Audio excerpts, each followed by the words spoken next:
Hello, hello, good morning. Hey, hey, hey. I am back. It's a new week. Good morning. We are continuing our relationship scopes for the month of February. I jumped on quickly over the weekend. I was at a conference, and I was sharing some information that was important, that's dear to my heart, which is on abortion. I'll teach on that another day. It's kind of heavy. But somebody was like, "Is that you, Dr. Faith?" Because they couldn't see my face. So we are excited to get started. Um, and someone had asked about what are the core foundations of a healthy marriage. So this is for singles. This is for married people. Share it with your friends. This is, I have 8, but I'm just going to give you guys 5. You can sign up for some of the courses that we have to get the rest of them. But for the sake of time, we're going to go over the 5 of the 8 core foundations that I believe are really, really important for a healthy marriage. This is based off of research. This is based off of 10 years of counseling couples and singles and counseling people who are going through divorce, and just from the wisdom that the Lord has given me in this area of marriage preparation. So core foundations of marriage. Some people may say, yeah, Denicia, I was wondering why you were giving me thumbs down. That's one of my friends. I was like, what is up with her? But yeah, thanks for the thumbs up. So we're going to go ahead and jump right into what we've been talking about.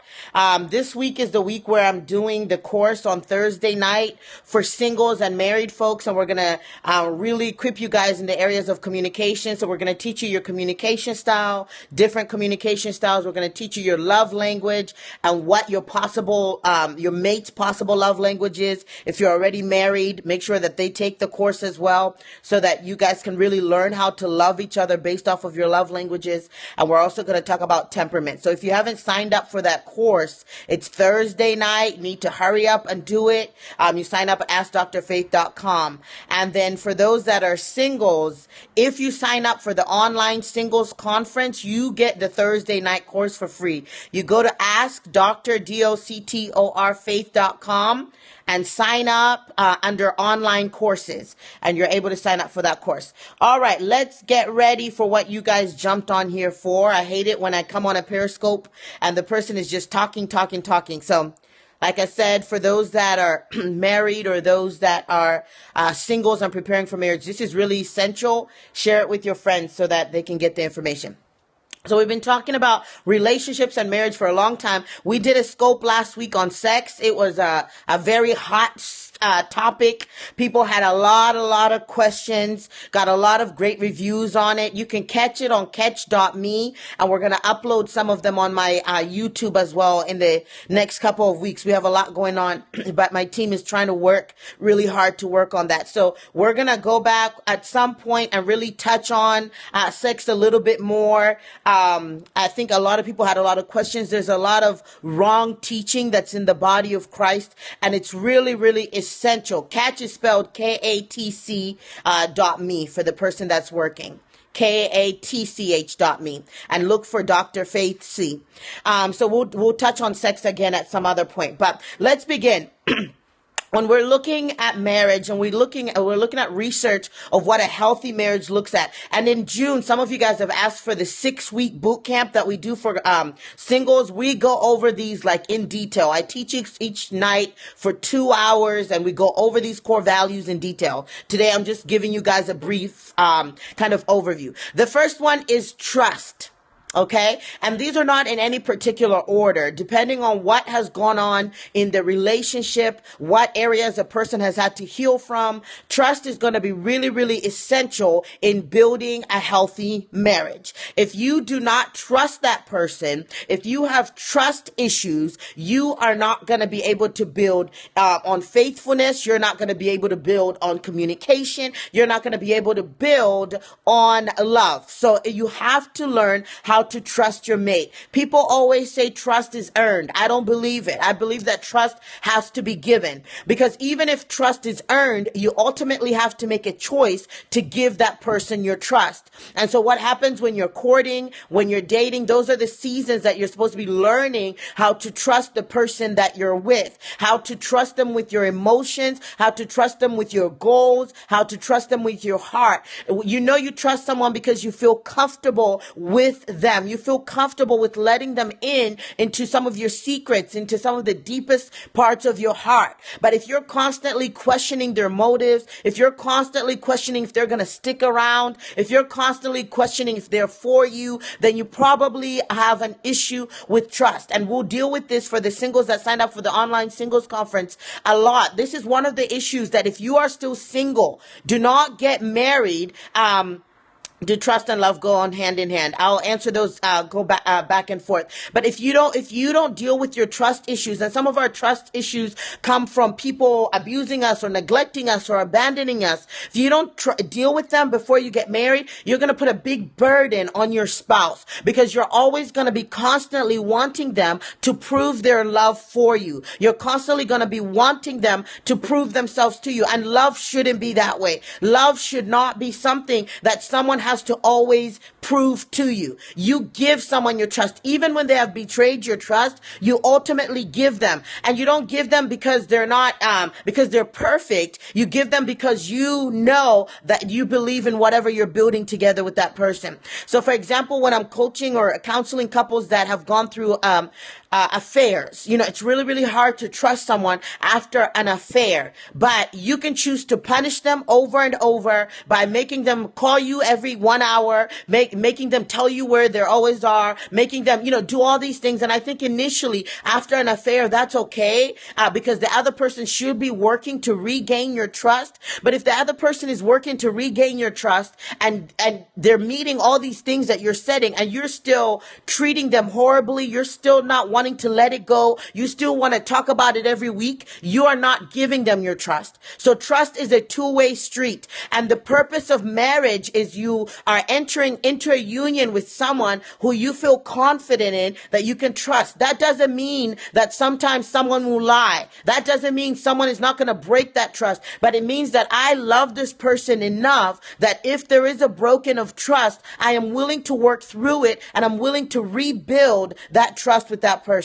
So trust has to be one of the foundations of a successful marriage. You cannot be in what you call a successful marriage and you're always paranoid, you're always suspicious, you're always wondering what she's doing, you're always wondering what the other person is doing. I've seen it. It ruins marriages. I have people that are so high strung and so paranoid and so suspicious that you know what happens? The other person says, you know what? You don't trust me anyway, so let me go out and gamble. You don't trust me anyway, let me go out and cheat. Because they are working so hard to earn your trust and you're not giving it to them. So trust is a mutual street. It has to be given. It also has to be received. Okay, another one that builds on top of trust is faithfulness, right? So the point of marriage is that two people enter into a union where they're creating a faithful relationship, where they can rely on each other. They can rely on what the other person says is the truth. They rely on the other person's action. So faith, when we say we have faith in God, we believe that God is who he says he is and that he's going to do what he says he's going to do. And so when we have faith in our husband or faith in our wife, we are believing that they are who they say they are and they're going to do what they say they're going to do. And so it's really, really important, even before you start dating, that if you have red flags, which we have gone over some of the red flags in relationships where you're like, this person is inconsistent. They don't really say what they mean. They don't really do what they say they're going to do. Those are areas that, one, are going to breach your trust, and two, it's going to breach faithfulness. It's going to be hard for you to trust that person's faithfulness towards you. So faithfulness is that this person that I'm entering into a marriage in, or that I've entered into marriage with, is consistent. His character is consistent. When we said I do, and they said we're in this for the long haul, we have faith that they meant it. We have faith that they're going to be faithful to our vows, that they're going to be faithful to putting forth the work when things get rough. So faithfulness is actually a product of trust. You trust someone, and part of that trust is saying they're faithful, meaning their character is consistent. Their words are consistent and their actions are consistent. You can usually see those clues before you even get married, that this person is not faithful. They're not where they say they're going to be. They're never on time. And don't look for the big things like the gamble or whatever. Look at the little things. How are they proving that they are who they say they are and that they're consistent? Especially if someone says, I'm a child of God, but they have anger issues. They're always cursing. They want you to drink. They want you to have sex with them. Those are clues that this person's character is not consistent and they're not necessarily faithful in who they are. Okay, so trust and faithfulness go together, and those are core foundations, because when you get married, you're believing that the person that you're marrying is going to be the same person 10 years, 20 years, 50 years down the road. That doesn't mean we don't grow and evolve. We should, and we should grow and evolve together, but you're believing that their vow and the trust that you have put in them is not going to be broken. And if it is broken, they're faithful enough to you, to what you have put together, to begin to work together, to work that out. So you have to make sure that there is faithfulness in your marriage. You have to make sure that there is trust in your marriage. If you guys are married and you're constantly checking his phone, if you're married and you're constantly spying on her Facebook, then there's a trust issue. It may have been introduced because there was a breach, or you went into the marriage with already the trust issue. Thanks for the hearts, guys. So you have to deal with that. So trust and faithfulness. All right. Those kind of go together. The next one is communication. And you've heard this a lot. Every marriage, the success of it is hinged on being able to talk. Now, women, we talk too much. So part of our problem is learning when to talk and when not to talk. Wisdom is having the ability to discern when not to speak. It's not just about what you say. It's about knowing when not to speak. But communication is key in a marriage. This is one of the biggest things that I see in marriages. People make assumptions. They feel like, I've been with this person for 2-3 years, so I already know what they're thinking. I already know what they're going to do. You assume you know them already, and therefore you don't have to communicate. You assume when they have a particular look on their face, it means something. Therefore, I don't need to talk to them. But that's not good. You need to be able to talk through everything. Now, this is the key that I give, and I've given women this all the time. If by the end of the day you forgot about the issue you had in the morning, you don't need to rehash it. But if something lasts for 2 to 3 days and it's boiling at your heart and it's an issue, then talk about it. But not every issue doesn't need to be talked about, especially if it's small, like taking out the trash can, or, they spoke to you the wrong way. You don't have to talk about all those things. You will drain a man. Men only, I think they use about 1,500 words a day. Women use 2,500 words a day. And so you need to have wisdom about when to talk about what. But if it's things like the finances, if it's things like the children, if it's things like that has to do with your relationship, and they are lasting for 2-3 days and they're not changing, then you need to talk about it. Something needs to be communicated if it's lasting for several days, okay? But communication is important. On Thursday night, I'm going to give you guys tips on how to communicate effectively. We're going to talk about communication styles. I'll give you one little tip real quick today, but you need to register for that class. One quick tip that we're going to teach you about Thursday night is learning whether you're an internal processor or an external processor. And this is important even if you're not married yet, because internal processors, when something happens, they need several days to think about it and then they can talk about it. External processor, which most women are, when something happens, they need to talk about it right away. Let's solve it. Let's get it over. But most men, and there's women too, it just depends on your temperament. And that's why we're going to teach you guys about your temperament Thursday night. It depends on your temperament. moment. If you're an internal processor, the problem with internal processors is this. They will sit there and they will think about what happened, how it hurt them, and not talk about it, and then assume because they've thought about it, then their spouse has gotten over it. No, usually God will put you with the opposite. If you're an internal processor, you'll probably marry an external processor. I see it over and over. I'm an external processor. My husband is an internal processor. So one of the things that we had to learn in our marriage, and we're still learning, is my husband has to stretch himself. He would rather think about it and just then move on. But I need to talk about it. So he has to learn how to talk about things. While me, I want to talk about it right away, but my husband needs to think through it. So I need to give him space so that he can think through it. And the job of marriage is moving from an I to a we. And so what you do is you try to meet in the middle. Okay, so that's one of the key things that I see with communication issues. And like I said, on Thursday night, we're really going to teach the couples and the singles how to better communicate. But by learning if you're an internal or external, it's going to go a really, really, really long way. If both of you are external processors, great. You talk about everything and move on.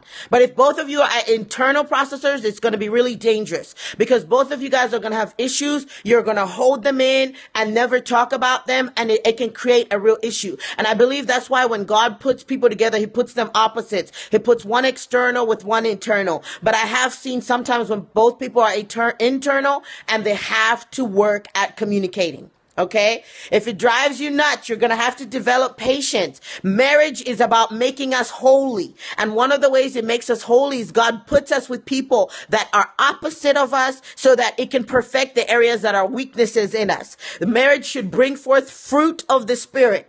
Patience, kindness, goodness, gentleness, self-control. That's why we rub shoulders sometimes. And if we use marriage wisely, if we understand, you know what, my husband's irritating me right now. It's probably not my husband. It's probably an issue that I need to work on, like patience, or I need to work on being kinder. You know, I had a lesson. I am very sarcastic. It's part of my temperament. I can shoot from the hip, and I had to learn to slow down because it was really irritating my husband to the point that it was hurting him, even though I was joking. And so marriage is there to make you holy.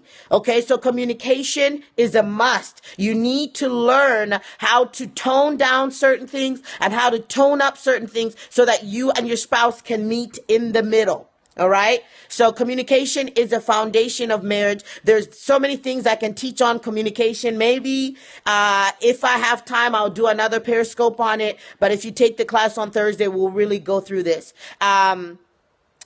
You must be socially inclined. I don't know what that means. Are you asking a question? If you want to ask again and add a little bit, I'll answer it. All right. Another tool of marriage that is huge, huge, huge, huge is selflessness. Most people deal with selfishness, especially when you've been single for a while and then you get married and you want everything to just be the way that you want it to be. And you're so used to just taking care of yourself. Well, you're not going to do very well in marriage. So one of the things that you need to begin to do, even if you're already married, is begin to work on being selfless. When you make decisions, think about, am I making this decision just for myself, or am I thinking about my husband? Do I have my wife in mind? Every decision that we make in marriage should have our spouse in mind. We can no longer make decisions that are based on just us. When I was single, I traveled like crazy. I think I've been to about 14 countries. I was gone probably 2, 3, 4 times a month. But when I started courting my husband and we started getting ready for marriage, I had to ask my husband, is this a good idea? Do you think I should take this engagement? Do you think that I should do this conference? When I was single, I could just do it. But that selfishness now has to go out the window. And it may not seem selfish because I'm doing a great work for the Lord, but I am in a partnership with my husband. And if it's going to impose on him, if it's going to not be good for our relationship, I would rather focus on our relationship than even great work for the Lord. And I'm going to intervene in just throw this out there. People will so focus, and you've heard this before, building their ministry and their marriage is falling apart. I would rather people look at my family and look at my marriage and get inspiration from that than from any prophetic word I give, or from any teaching I do, or from any coaching I do. So one of the things that I had to learn, and I'm still learning, is how to be selfless in marriage. It's not a deal breaker. Both of you guys need to learn how to be selfless. You cannot, and it's only a deal breaker if the other person is not willing to learn. And that's what I told you guys. Maybe I'll do something on deal breakers. I don't know. We only have a couple more days in February. In March, I'm going to teach you guys about purpose and passion, how to create income from your purposes and all that stuff. So we're going to move away from relationships in March, but maybe I'll periscope on them once in a while. But it's not a deal breaker. If both people are willing to be selfless, if they're willing to learn, if they're willing to learn how to work with each other, if they're willing to learn how to communicate, then you both are going to be fine. But you just have to lay yourself down. Marriage is about laying yourself down. Marriage is about saying, I'm partnering with what God has put in this other person, and I'm helping their dreams come true. If both me and my husband go into marriage saying we want to help our spouse's dream come true, we're going to be a healthy marriage. It's going to be a healthy marriage. Another thing I learned was that you need to learn how to serve your husband or your wife. And if both of you are committed to out-serving each other, if I'm like, oh no, he's not going to one me up on the romantic department, and he's like, oh no, he's not going to one up me on the romantic department, and we're both trying to out-romance each other, we're not going to get bored. If we're both trying to out-serve each other, we're not going to get bored. So you should both be in a competition to see who loves each other the most. All right. So we've been talking about selflessness. We've talked about trust and faithfulness, and we talked about communication. Okay. The next one is intimacy. This is really, really important. Intimacy is based on your level of communication.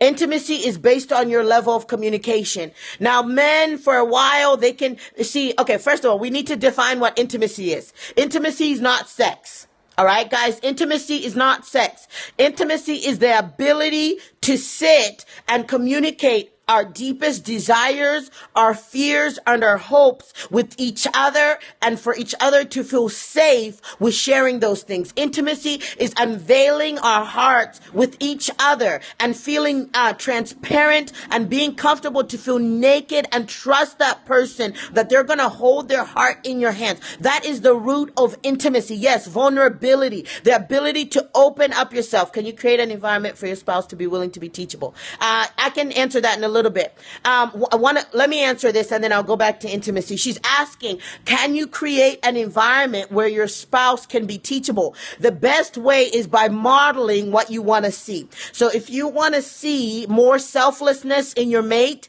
then you be selfless. If you want to see more romance in your mate, then you be romance, especially if it's a man. You don't want to tell them, babe, you need to do this, you need to do that, you need to do that. No, you need to just model it, and then pray that they get it, pray that they're observant. So modeling and prayer are the number one things. When you begin to talk and begin to say, you need to do this and you need to begin to do that, then you may go into the realm of nagging, and it can just turn the other person off. That's why you need to sign up for the class Thursday. I'm doing lots of plugins because you need to learn how your partner communicates. So if my partner is not very verbal, but he's an acts of service person, and I want him to be a little bit more verbal, well, let me go ahead and clean the house and having everything beautiful and have dinner with him. And then while I'm having that dinner, because I've already touched his love language, while we're having dinner, then I can say, babe, I think there's what are some areas that you think we need to work on?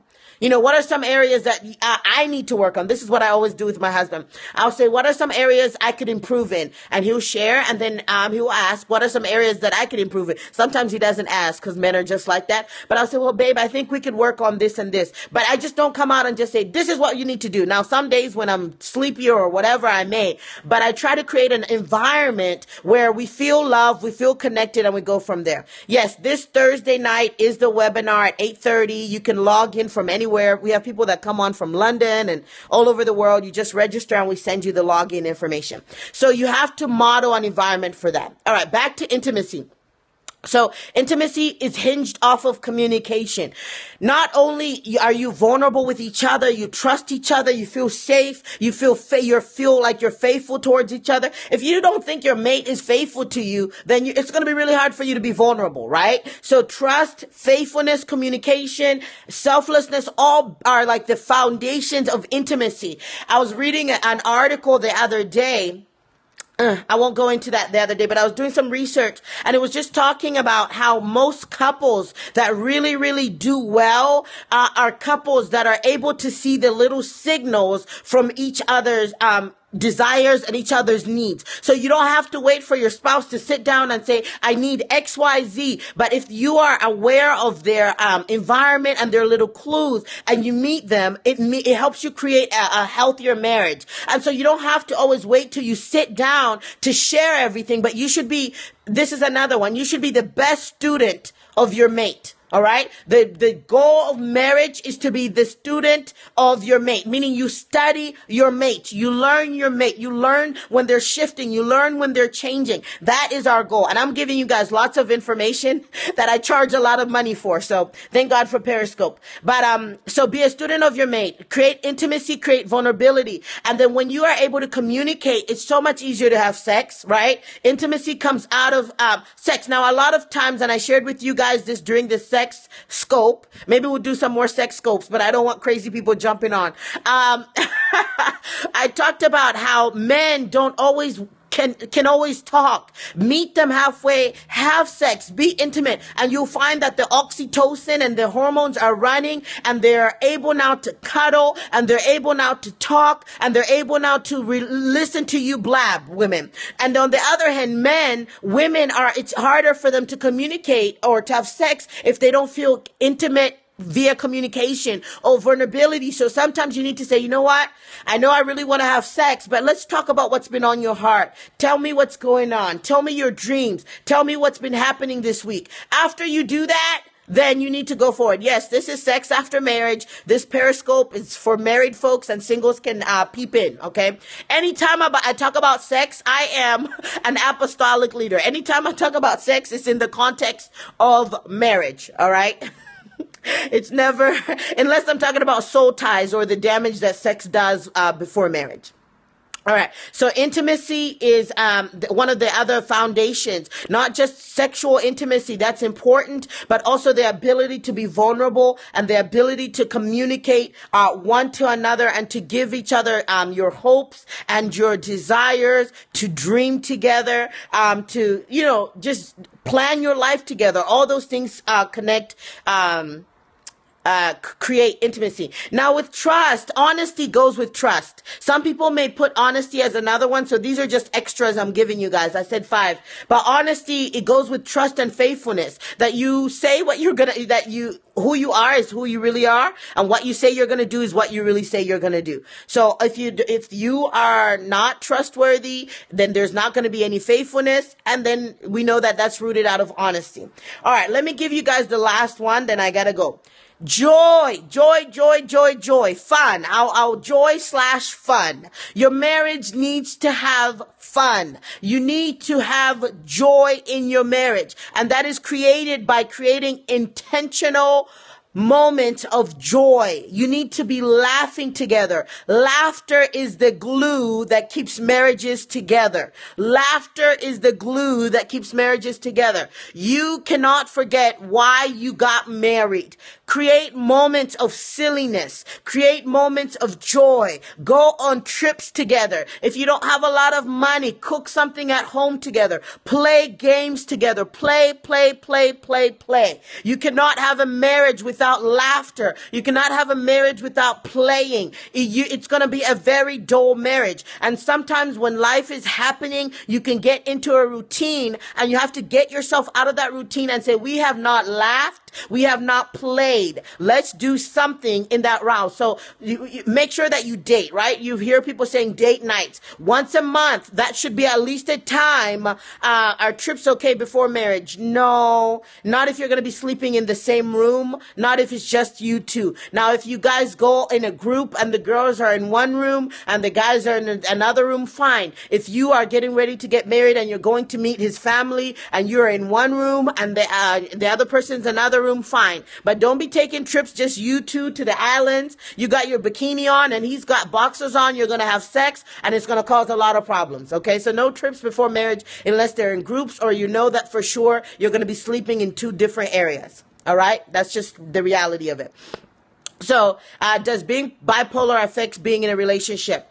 If you are managing any mental health disorder, you can have a healthy marriage, right? So if you are bipolar and you are taking your medication, if you're seeing a therapist, then you can be in a healthy marriage. But if you are not serious about your issues, you don't have the treatment that you need, then I would say no. It can be very volatile. I've seen people get married to people. There's so much to teach on because there are clues that you can see that someone has a mental health issue going on here. But you still go ahead. And if that person is not willing to get treatment, you're putting yourself into a really big issue. Good. Someone said I'm a therapist, by the way. So I think I have lots of therapists. They like my periscopes because I'm a psychologist and they like the balance of how we do this. And I actually have a whole course that we do that we help therapists learn how to use the spiritual gifts and help how to use all those things. So I believe in deliverance. Make sure that that person goes to deliverance. Get them into a church where they break off spiritual issues that are connected to the mental health issues.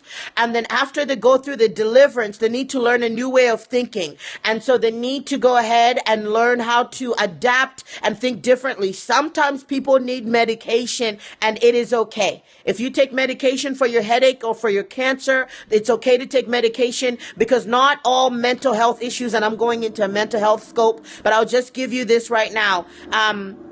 There is a cost for my webinar on Thursday. Not all health issues, guys, are spiritual. There's biological issues, there's sociological issues, and there's psychological issues. That's why you need to get in a place where they can do a holistic consult, and people that can understand deliverance can say, you know what, I feel like there's some deliverance issues. That's why I actually opened up my own business, because I didn't want anyone to be able to tell me how to do it.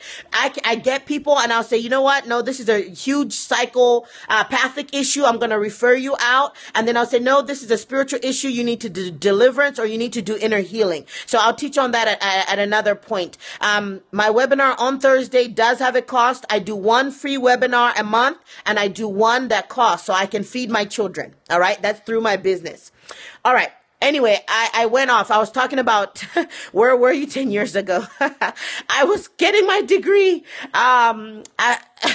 Absolutely. Okay. Bless you. Biopsychosocial, and then I add spiritual. So not just your biology, not just your social, not just your psychology, but we also add spiritual, because your spiritual well-being impacts how well your marriage does and impacts how well you do in life. All right. Sorry, guys. I'm going off talking about the mental health stuff. But joy, you have to be intentional about creating a marriage that's full of joy. When you begin to see issues arising, you know, this is so fun. One of the things that we've seen in therapy or in research, if you can do something silly while the other person is yelling, now don't do it all the time because it'll get annoying, but usually if something funny happens in the middle of a conversation that's heated, people can usually get over it and keep moving. So marry people that can make you laugh. Marry someone. My husband thinks I'm the funniest girl in the whole world. And because of my temperament, I'm a sanguine temperament, I love being the center of attention. And so when he thought I was funny, I was like, this is it. But my husband has those moments too where he's just really, really silly. And so you have to have that in your marriage, and it has to be intentional. Joy has to be intentional. Playfulness has to be intentional. Really everything in every relationship, not just your marriage relationships, your friendships. If it's going to work, you have to intentionally work at it. It's not just things that happen. All right. No embarrassing your girlfriend in public. No embarrassing each other in public. Someone is asking about that. If someone's demeaning about you in public, no. That's somebody you shouldn't even marry. Okay. If you are the butt of their jokes most of the time, it's not a healthy relationship. Okay. They need to be able to make you laugh besides making fun of you. All right. Some people need that. I think most people have the common sense to know that. But if you have low self-esteem, if you're insecure in a lot of areas, you think, oh, it's normal. It's just funny. He's just funny. But they're really making you the butt of your joke. So anyway, those are some of the core values when you're dealing with relationships. I'll take 2 or 3 questions and then I got to go. I'm actually way past my time. Make sure you go register for the course. AskDrFaith.com. It'll be Thursday night. Any questions before I go? I'll take 2. And then I will be out of here. Bless you guys. Thank you so much for sharing. I think some people had asked questions that I missed, and that's okay. You can ask them another time. Our business, we do counseling and coaching for singles and couples. If you are interested, you can email us at info@askdrfaith.com. I am located in North Carolina. But all our counseling and our coaching is via webinar, via Skype, and via telephone. What can I do to help my husband be more romantic? That can be really hard if it's not even his love language. The best thing that you can do is learn his love language. Learn how he shows love. Because he may be being romantic, but because it's different, emotional affair. It's different than how you receive love. So this is a big one. What if your marriage have the qualities, but everything negative after 8 years? All right. So, and those are the 3 things I'll address. Your husband may be being romantic, but because it's not your love language, you don't think he's being romantic. So you need to learn your husband's love language and you have to adjust yourself. So if your idea of romance is gifts and his idea of romance is quality time, you guys are going to be butting heads. But when you learn, oh, my husband's idea of love is quality time, then you are able to connect. Raleigh, North Carolina, for the person that's asking. You're able to connect that way. So you need to learn that. How do you walk away without hurting the other person's feelings during the courting stage? Don't worry about hurting anybody's feelings during the courting stage. I mean, you should, but this is about your life. Marriage is about life. You be honest. You tell them, I love you, but during this journey, I've learned that we are not compatible or this is not going to work. It is better for the both of us to get out of it now than later. Someone said after 8 years, things have become negative in their marriage. What you need to do is you need to start dating each other again. Okay. You need to start dating each other again. You need to relearn each other, because if you are, going separate directions, it just means both of you have developed separately. Go on dates. Google 100 questions to date when you to ask when you're courting. All right. So the person that asked about that. Oh gosh, you guys are asking me lots of questions. I'm losing. What if you can't be vulnerable because of trust issues? Go through inner healing. Sign up for the online singles conference. I'm going to teach you on how to learn how to trust again. Go through deliverance. Go through counseling. Learn how to trust. And I think someone had asked. Oh gosh, I lost it. I'm so sorry, guys. But yeah, bless you guys. I don't know what that was. If you can quickly put it back up. Clingy. If they're clingy, they probably have a codependent personality. They probably are dealing with a spirit of rejection. They're probably insecure. They need to go through healing if you're going to go through that relationship, or they're going to be clingy the rest of your life. How do I connect with you? Awesome. I would love to come and share. This is one of my passions. Raleigh, I would just love to connect with you in general. You can email info@warringministriesint.org. I don't know if any of my mentees are up that can put that up for me. But for any speaking engagements, you email info@warring, WARRING ministries, ministriesint.org. And my admin will work that out for you guys. All right. Yes. Warring Ministries and then INT at the end. Thank you, NL Gordon. Thank you guys for putting it up. I really appreciate that. Is it okay if one talks more than the other? Yes, it's okay, but learn when you're draining the other person. What if he doesn't have his own friends? Talk about why he doesn't, so that, they can go forward and develop that. It's really important. All right. Bless you guys. I got to go. My children are waiting. We have appointments. Love you. Bye-bye. Talk to you tomorrow. Hopefully I'll be able to Periscope and we will continue the relationship scopes. Bless you. Bye-bye.